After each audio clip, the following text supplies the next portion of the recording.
Jai Shri Krishna students. Okay, now I start today biology. Your chapter is fundamental unit of life. Okay, cell fundamental unit of life. Students, आज हम लोगों को पढ़ना है fundamental unit of life. देखो fundamental unit of this very important chapter. देखो fundamental unit of life है क्या, पहले इस चीज को समझना है ना। सेल, हम अपने आसपास जितने भी एनिमल्स या फिर जितने भी प्लांट्स को देखते हैं, जो भी चीज आपके आसपास दिखाई दे रहा है, जो लिविंग्स है, all are made up by a very teeny structure, the smallest structure. This is called cell. हमारा तुम्हारा और जितने भी एनिमल्स हैं, जितने भी प्लांट्स हैं, सभी का बॉडी एक यूनिट स्ट्रक्चर से बना हुआ है, और उस यूनिट स्ट्रक्चर को हम लोग क्या कहते हैं student? Cell. Okay, that's clear. तो देखो होता क्या है, एक जैसे तुम जितने भी प्रोसेस करते हो, कोई भी प्रोसेस है, जिसे हम लोग डाइजेशन करते हैं, प्रीवियस क्लासेस में पढ़े होंगे, रिस्पायरेशन करते हैं, एक्सक्रेशन करते हैं, कोई भी प्रोसेस हो, वो सभी कंट्रोल और होना सभी कहाँ होता है? तो सेल के द्वारा होता है, और सभी सेल में ही होता है। ठीक है।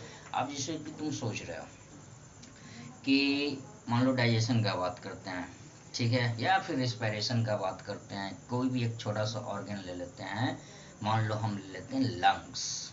ठीक है, ये रिस्पायरेटरी सिस्टम का द मोस्ट इम्पॉर्टेंट ऑर्गन है लंग्स, और ह्यूमन बीइंग्स और जितना भी मैमल्स है वो सभी इसी के थ्रू रिस्पायर करता है। ठीक है। तो देखो स्टूडेंट्स, होता क्या है कि अगर तुम लंग्स से बात कर रहे हो कि लंग्स जो है रिस्पायरेटरी ऑर्गन है, हम लोग क्या बोल रहे हैं? ऑर्गन है। तो अब तुम सोचो ऑर्गन किससे बना हुआ है? टिश्यू से। सिंपल बात है। और टिश्यू का बात करते हैं तो टिश्यू किससे फॉर्म है स्टूडेंट्स? सेल से। तो यहाँ पे वर्क कौन कर रहा है? लंग्स। लेकिन वो बना हुआ किससे है? सेल से।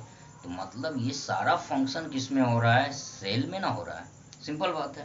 तो उसी तरह से तुम समझ सकते हो कि हमारे बॉडी का जो भी फंक्शंस होता है, किसी भी तरह का फंक्शन हो, वो सभी का बेसिक यूनिट, सभी फंक्शन का बेसिक यूनिट क्या है? सेल है।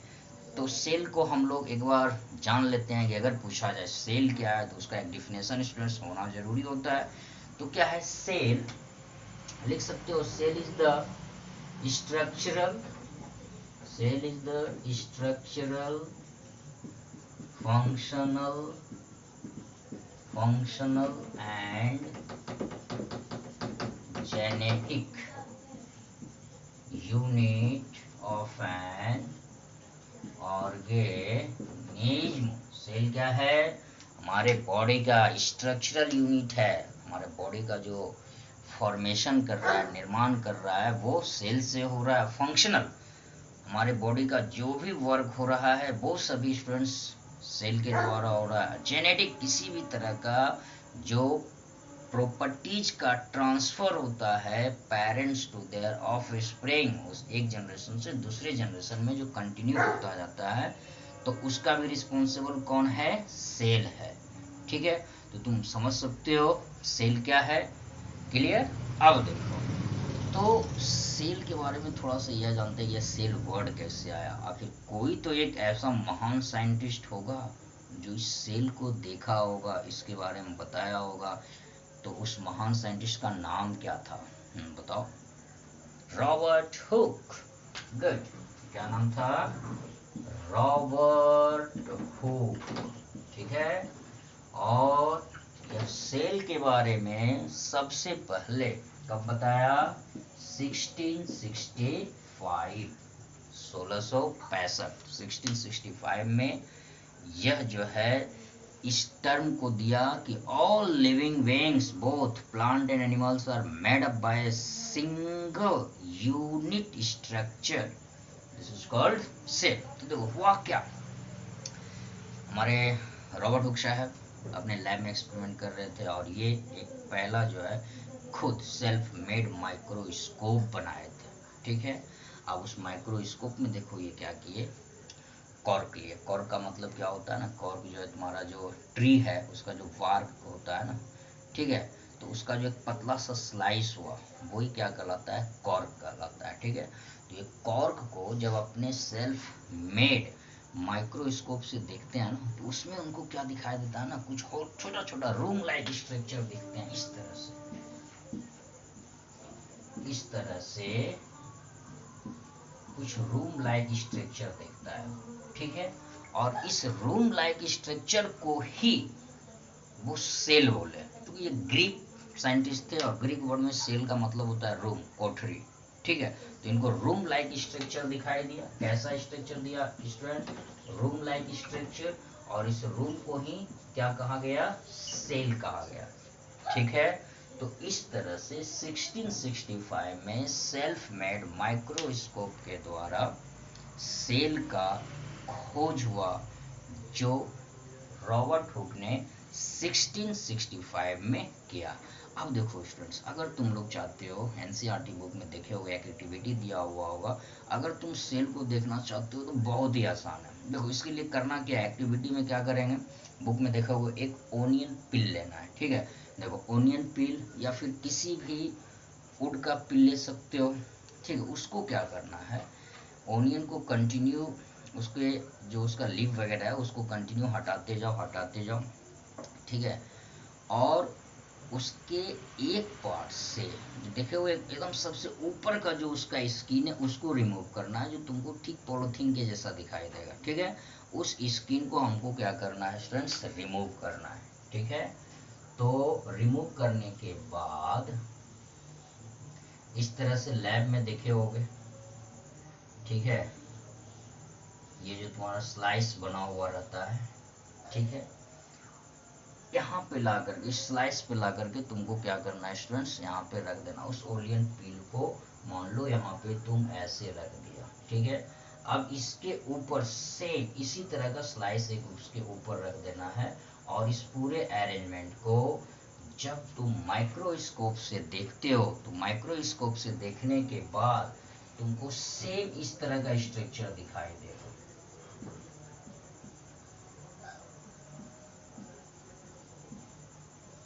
स्टूडेंट्स, इस तरह का स्ट्रक्चर दिखाई देगा, और बीच बीच में तुमको ऐसा डाउट भी दिखाई देगा, ऐसा गोल गोल कलर का दिखाई देगा, थोड़ा डार्क कलर का होगा, इस तरह का स्टूडेंट्स तुमको दिखाई देगा। हर एक चीज, हर एक तरह के सेल में ये जो है तुम्हारा किसी भी प्लांट के लीफ के साथ कर सकते हो, या फिर एनिमल के बॉडी के किसी छोटे से पार्ट, जैसे कि मान लो स्किन वगैरह से जो रिमूव होता है, स्किन जो रिमूव होता है, ड्राई स्किन वगैरह जो रिमूव हो रहा है, उसके द्वारा तुम कर सकते हो। ठीक है, तो ये स्लाइस बना करके तुम एक सेल को शो कर सकते हो। तो देखो इस एक्टिविटी में तुम क्या देख रहे हो, ऐसा सेल दिखाई दे रहा है, और अगर यह स्लाइस जो है, तुमको जरूरी नहीं है कि ओनियन पिल का ही बनाओ, अगर तुम किसी भी प्लांट प्रोडक्ट का फाइनली फॉर्म करते हो, उसको बना रहे हो, तो देखोगे सभी में लगभग तुमको इस तरह का ही दिखाई देगा। तो देखो इस तरह से यह स्पष्ट हो रहा है कि सेल का क्या होता है, कुछ पार्ट होता है। ठीक है, मतलब सेल जो होता है वो अलग अलग पार्ट में भी डिवाइड हो सकता है। तो देखो अगर हम लोग सेल के अलग अलग पार्ट का बात करते हैं, तो हर एक सेल में इस तरह का एक ऑर्गन दिखाई दे रहा है, एक स्ट्रक्चर दिखाई दे रहा है। अब इस पार्ट को तुम अलग कर लेते हो तो लगभग कैसा दिखाई दे रहा है स्टूडेंट्स, मान लो इस तरह का दिखाई दे रहा है। ठीक है, और ये बीच में डॉट है। ठीक, तो इस तरह से तुम देख रहे हो ये जो सेल है वो कॉमन स्ट्रक्चर है, चाहे वो एनिमल हो या फिर प्लांट हो। तो देखो किसी भी सेल में ये जो सबसे बाहर का स्ट्रक्चर होता है वो कहलाता है तुम्हारा सेल मेम्ब्रेन। वो क्या कहलाएगा, cell membrane, outer most covering layer. और इस तरह का जो स्ट्रक्चर दिखाई दिया स्टूडेंट्स, इसको कहा गया न्यूक्लियस, इसको न्यूक्लियस कहा गया। और इसके अंदर का सारा जो मटेरियल्स था इसमें, उसको क्या कहा गया स्टूडेंट्स, साइटोप्लाज्म।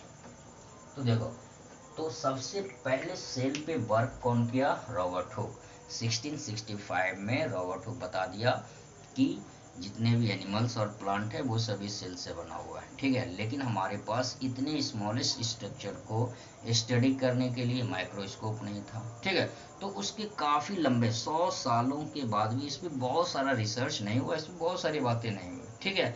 लेकिन बाद में जब देखा गया, ठीक है, तो सभी सेल के अलग अलग ऑर्गन्स का नाम दिया गया। जैसे ये तो सेल हो गया, बाद में बाहर वाले भाग को सेल मेम्ब्रेन कहा गया, जो इसके ठीक मिडल पे गोलाकार स्ट्रक्चर उसको न्यूक्लियस कहा गया, और जो लिक्विड जैसा स्ट्रक्चर था, फ्लडी मटेरियल था, उसको क्या कहा गया, साइटोप्लाज्म कहा गया, ठीक है। तो कोई भी सेल हो, कॉमन इस तरह का स्ट्रक्चर स्टूडेंट्स उसमें दिखाई देगा।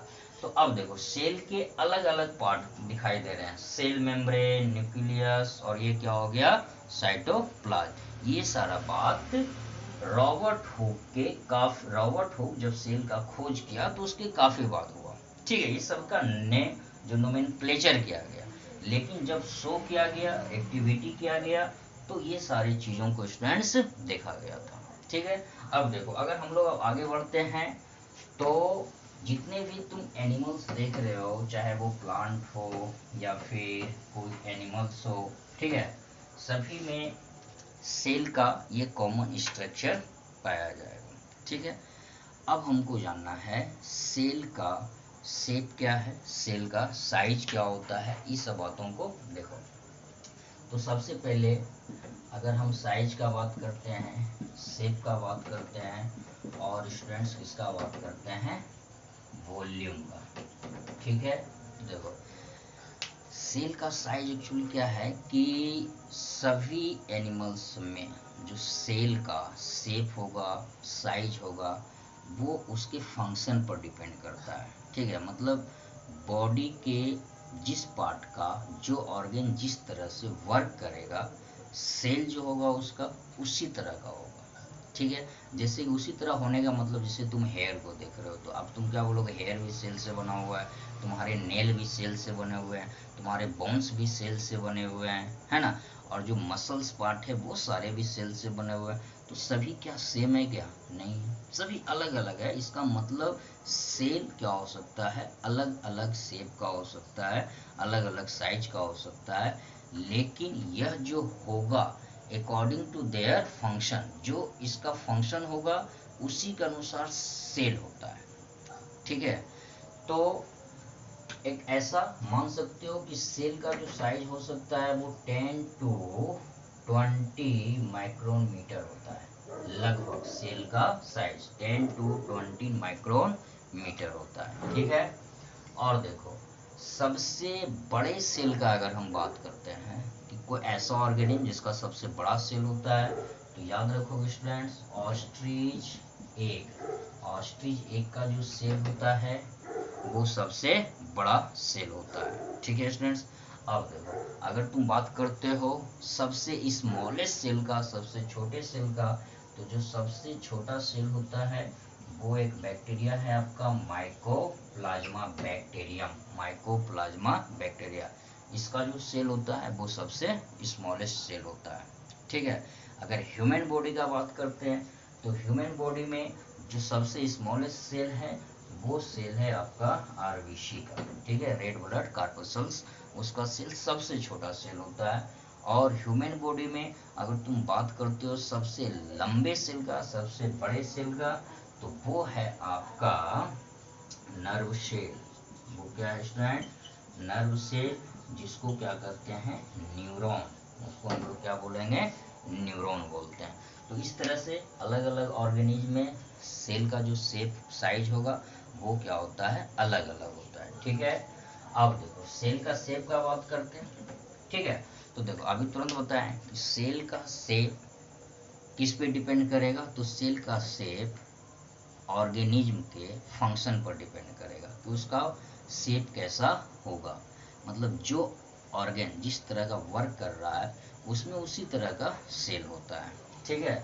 तो जैसे देखो शेप में क्या हो सकता है, अगर ह्यूमन बॉडी का बात करते हैं तो मान लो आरबीसी है, तो आरबीसी का जो सेल होता है वो देखो थोड़ा सा बाइकनकेव होता है, गोलाकार होगा, लेकिन पूरी तरह से वो गोलाकार नहीं होता है। मतलब इसको कह सकते हो कि ये वाई कनकेव हो सकता है, ठीक है।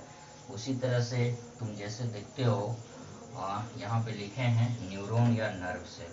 तो देखो नर्व सेल का जो स्ट्रक्चर होता है वो स्टूडेंट्स कुछ इस तरह से होता है, समझ रहे हो बात, ठीक है। ये स्ट्रक्चर किसका हो गया, नर्व सेल का होता है, उस तरह का पाया जाएगा। अगर तुम बात करते हो मान लो मसल सेल का हम लोग बात करते हैं, ठीक है। तो जो मसल सेल्स होता है वो इस तरह से हो सकता है और अकॉर्डिंग टू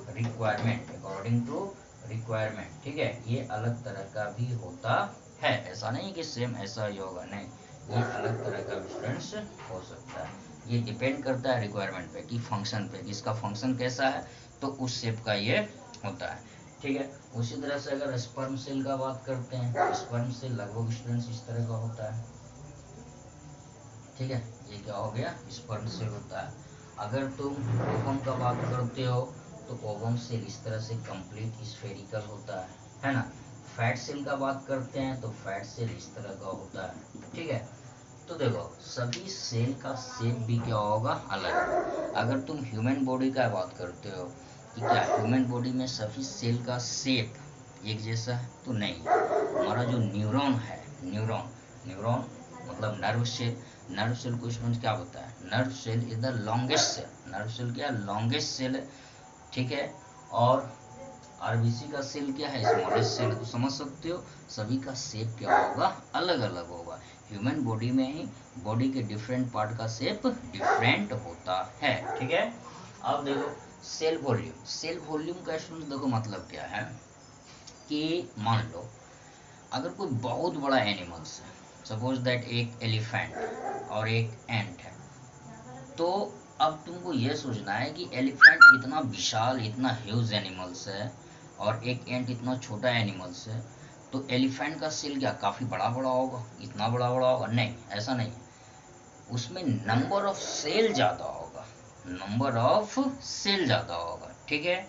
और रैट या फिर एंट का बात कर रहे हैं तो उसमें नंबर ऑफ सेल क्या होगा, कम होगा। ऐसा नहीं है कि अगर कोई बड़ा एनिमल्स है, कोई बड़ा प्लांट है तो उसमें उसका सेल बड़ा बड़ा होता है, ऐसा बिल्कुल नहीं है। बल्कि बड़े एनिमल्स में या बड़े प्लांट में नंबर ऑफ सेल ज़्यादा होगा और छोटे प्लांट और छोटे एनिमल में नंबर ऑफ सेल कम होता है, ठीक है। जैसे मान लो तुम ही हो सकता है तुम काफ़ी पतले दुबले हो सकते हो, तुम्हारे घर में और कोई फैटी हो सकते हैं, ठीक है। तो ऐसा नहीं कि वो फैटी हैं तो उसमें सेल भी फैट होगा, बहुत मोटा मोटा सेल होगा, बहुत बड़ा बड़ा सेल होगा, ऐसा नहीं। सेल का साइज वही होगा, शेप वही होगा, लेकिन उसमें नंबर ऑफ सेल ज़्यादा होता है, ठीक है। तो वो आपका होता है सेल वॉल्यूम, ठीक है। तो देखो साइज समझ गए, शेप समझ गए, अलग अलग शेप हो सकता है, शेप और size this all are depend on functional. वो किस पे डिपेंड करेगा, फंक्शन पे डिपेंड करेगा। वॉल्यूम अलग अलग एनिमल्स में नंबर ऑफ सेल अलग होता है। ऐसा नहीं होता कि कोई बड़ा एनिमल्स है तो उसमें सेल बड़ा होगा, कोई छोटा एनिमल्स है तो उसमें सेल छोटा होगा, ऐसा बिल्कुल भी स्टूडेंट्स नहीं है। Okay that's clear. तो बात आ गई होगी समझ में। अब देखो आगे बढ़ते हैं, हम लोग आगे बढ़ते हैं classification of animals on the basis of cell,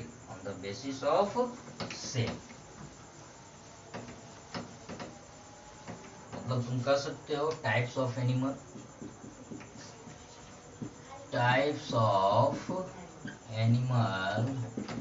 on the basic of cell लिखो, बेसिक ऑफ सेल के आधार पे नंबर ऑफ सेल। तो नंबर ऑफ सेल के आधार पे या फिर सेल के आधार पे स्टूडेंट्स एनिमल्स कितने तरह का हो सकता है। तो देखो according to cell, number of cell, इसके आधार पे एनिमल्स को दो क्लास में क्लासिफाई किया गया। एक होता है यूनिसेल्युलर एनिमल, ठीक है, और दूसरा है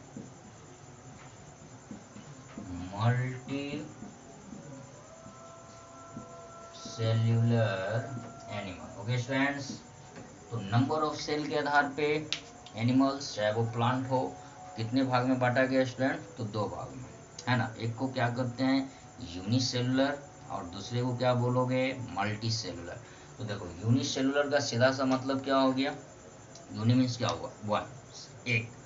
तो जो ऑर्गेनिज्म एक सेल के मिलने से बना हो, ठीक है, जो ऑर्गेनिज्म एक सेल के मिलने से बना हो वैसे ऑर्गेनिज्म को क्या बोलोगे, unicellular.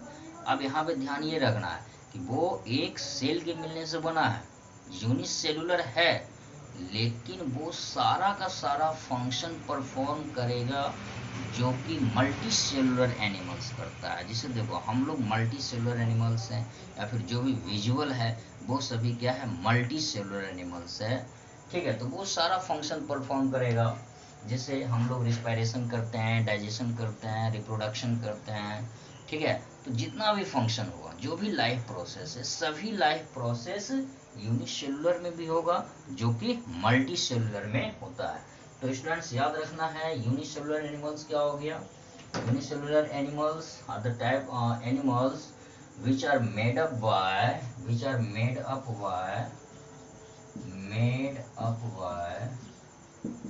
single cell and perform all the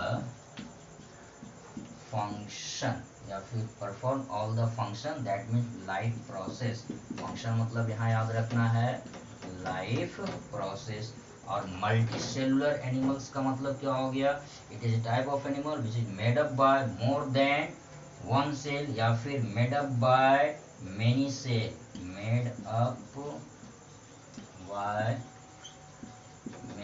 जो कि बहुत सारे सेल के मिलने से बना हुआ है, वैसे एनिमल्स को आप क्या बोलोगे, मल्टी सेलुलर एनिमल्स, ठीक है। तो बात याद रहेगी कि जो काम मल्टी सेलुलर एनिमल्स करता है वो सारा का सारा काम कौन करेगा, यूनिसेलुलर एनिमल्स भी करता है, लेकिन वो सारे फंक्शन को कौन कंट्रोल कर रहा है, कहाँ हो रहा है, तो एक सेल में हो रहा है, सिंगल सेल में हो रहा है, ठीक है।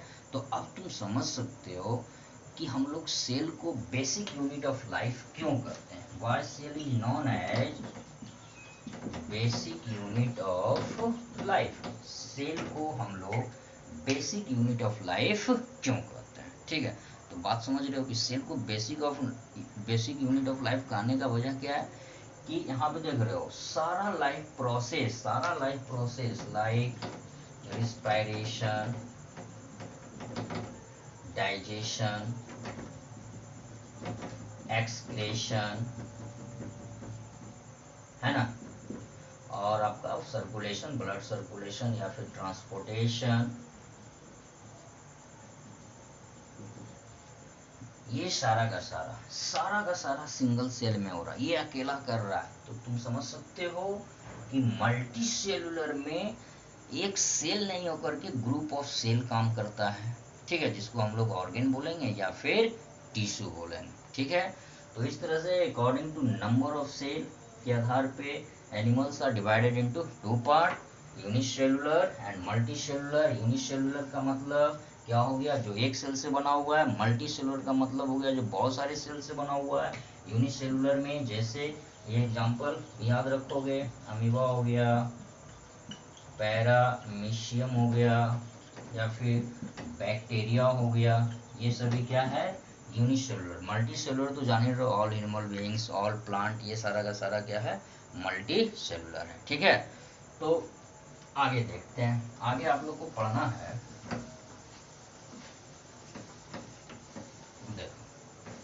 आगे स्टूडेंट्स हम लोग ये जानते हैं कि जैसे कि अभी तुरंत बताएं कि अगर तुम एक स्लाइस बनाते हो, ठीक है, तो सेल को ऑब्जर्व करने के बाद सेल का कितना पार्ट देखने को मिल रहा है, तो हम इसके पहले तुरंत बात किए कि सेल को जो बांटा गया है, सेल को जो डिवाइड किया गया है 3 पार्ट्स में, ठीक है। How many parts of cell, तो बेसिक हम क्या बोलेंगे, 3 पार्ट्स ऑफ सेल। एक को बोलते हैं प्लाज्मा मेम्ब्रेन, एक को क्या बोलोगे, प्लाज्मा मेम्ब्रेन। सेकेंड होता है आपका न्यूक्लियस, ठीक है। थर्ड है साइटोप्लाज्म। ठीक है, तो देखो इस तरह से सेल के कितने पार्ट हुए? 3, plasma, nucleus and cytoplasm. Plasma membrane, nucleus and cytoplasm. ठीक है स्टूडेंट्स, तो देखो होता क्या है कि जब ओनियन पिल्स पे देखा गया तो ये 3 पार्ट दिखाई दिया, और बाद में जब इस पे स्टडी किया गया तो भी सेल में यह फिक्स हुआ कि सेल को 3 पार्ट में बांटा गया। ठीक है, तो देखो सबसे पहले आपका क्या है? Plasma membrane. तो अभी देखो इस तरह से मान लो ये सेल हो गया। ठीक है, तो किसी भी सेल का जो सबसे एक्सटर्नल लेयर है, बाउंड्री ऑफ सेल या फिर outer most part of cell is known as plasma membrane। किसी भी सेल का जो outer most part होगा, this outer most part of cell is known as plasma membrane। और ठीक inside the plasma membrane, इसके अंदर जो एक गोलाकार स्फेरिकल स्ट्रक्चर होगा वो कहलाता है न्यूक्लियस। ठीक है, अब देखो प्लाज्मा मेम्ब्रेन और न्यूक्लियस के बीच, प्लाज्मा मेम्ब्रेन और न्यूक्लियस के बीच यहाँ पे एक फ्लडी मटेरियल्स पाया जाता है। ये सभी के बीच क्या होगा स्टूडेंट्स? एक फ्लडी मटेरियल होगा, और इस मटेरियल्स को तुम क्या बोलते हो? साइटोप्लाज्म। इस मटेरियल्स को हम लोग क्या बोलेंगे? साइटोप्लाज्म। ठीक है, तो देखो सेल का ये 3 पार्ट हुआ, और ये 3 पार्ट चाहे वो एनिमल सेल हो या फिर प्लांट सेल हो, चाहे वो एनिमल सेल हो या फिर वो प्लांट सेल हो। ठीक है, ये 3 पार्ट सभी में पाया जाएगा, एनिमल सेल में भी होगा और प्लांट सेल में भी होगा। लेकिन यहाँ पे थोड़ा सा एक डिफरेंस याद रखना है कि किसी भी सेल का जो आउटर मोस्ट लेयर होगा वो प्लाज्मा मेम्ब्रेन होगा, लेकिन प्लांट सेल में क्या है कि प्लाज्मा मेम्ब्रेन के बाद भी एक और आउटर कवरिंग लेयर होता है। ठीक है, जिसको हम लोग कहते हैं सेल वॉल। तो याद इस बात को रखना है कि देखो सेल वॉल, ठीक है, cell wall outer most layer हुआ, लेकिन किस में हुआ? प्लांट सेल में। तो आउटर मोस्ट लेयर हुआ तो इसका मतलब ये नहीं कि प्लांट सेल में प्लाज्मा मेम्ब्रेन नहीं होता है, प्लांट सेल में प्लाज्मा मेम्ब्रेन होता है। ठीक है, प्लांट सेल में प्लाज्मा मेम्ब्रेन होता है, लेकिन वो आउटर मोस्ट लेयर नहीं होता है, मतलब सबसे एक्सटर्नल लेयर नहीं होता है। ठीक है, लेकिन एनिमल सेल में जो एक्सटर्नल लेयर होगा वो क्या होगा स्टूडेंट? प्लाज्मा मेम्ब्रेन होगा। ठीक है, अब देखो एक एक करके ये सभी चीजों को तुमको पढ़ना है। प्लाज्मा मेम्ब्रेन क्या है, उसका फंक्शन क्या है, न्यूक्लियस क्या है, साइटोप्लाज्म क्या है, और साइटोप्लाज्म में कौन कौन सा ऑर्गेनल्स पाया जाता है, वो सभी चीजों को स्टडी करना है। ठीक है, तो देखो अब हम पहले बात करते हैं प्लाज्मा मेम्ब्रेन का, कि प्लाज्मा मेम्ब्रेन होता क्या है। ठीक है, और इसका फंक्शन क्या है। तो देखो प्लाज्मा मेम्ब्रेन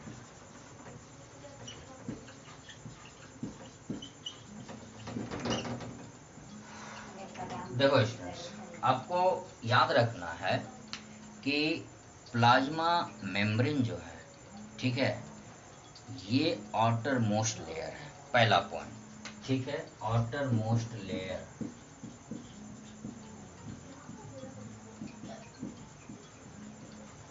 ऑफ सेल। किसी भी सेल का जो आउटर मोस्ट लेयर होगा वो क्या होगा students? Plasma membrane.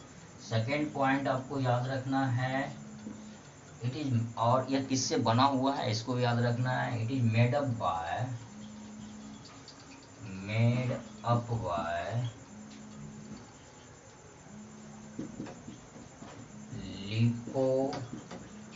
Lipoprotein. It is made up bye lipoprotein. यह किससे बना हुआ होता है? लिपोप्रोटीन। लिपोप्रोटीन का मतलब क्या होगा स्टूडेंट्स? लिपिड एंड प्रोटीन, मतलब इसमें लिपिड भी होगा, मतलब दोनों चीज का बना होता है, इसमें दोनों मिक्स होता है। प्लाज्मा मेम्ब्रेन में लिपिड भी होगा और प्रोटीन भी होगा। थर्ड पॉइंट याद रखोगे, it is selectively permeable membrane। ये क्या है, सिलेक्टिवली परमेबल मेम्ब्रेन है। यहाँ पर देखो ये काफी इंपॉर्टेंट वर्ड है, is very important, selectively permeable membrane. देखो सिलेक्टिवली परमेबल मेम्ब्रेन का मतलब क्या हुआ कि ये सब्सटेंस को ट्रांसपोर्ट करेगा, ठीक है, मतलब एक सेल से दूसरे सेल में ये ट्रांसपोर्ट करता है, लेकिन इसका जो ट्रांसपोर्टेशन होगा वो सिलेक्टेड मटेरियल को ही ट्रांसपोर्ट करेगा। ऐसा नहीं कि सभी मटेरियल को ट्रांसपोर्ट कर रहा है, नहीं, ये सिलेक्टेड मटेरियल को ट्रांसपोर्ट करेगा। इसलिए प्लाज्मा मेम्ब्रेन को हम लोग क्या कहते हैं, selectively permeable membrane. Plasma membrane help in transportation of selective material from one to another cell, so it is called selectively permeable membrane. इसलिए हम लोग इसको क्या कहते हैं, सिलेक्टिवली परमेबल मेम्ब्रेन। और फोर्थ पॉइंट याद रखोगे, हेल्प इन ट्रांसपोर्टेशन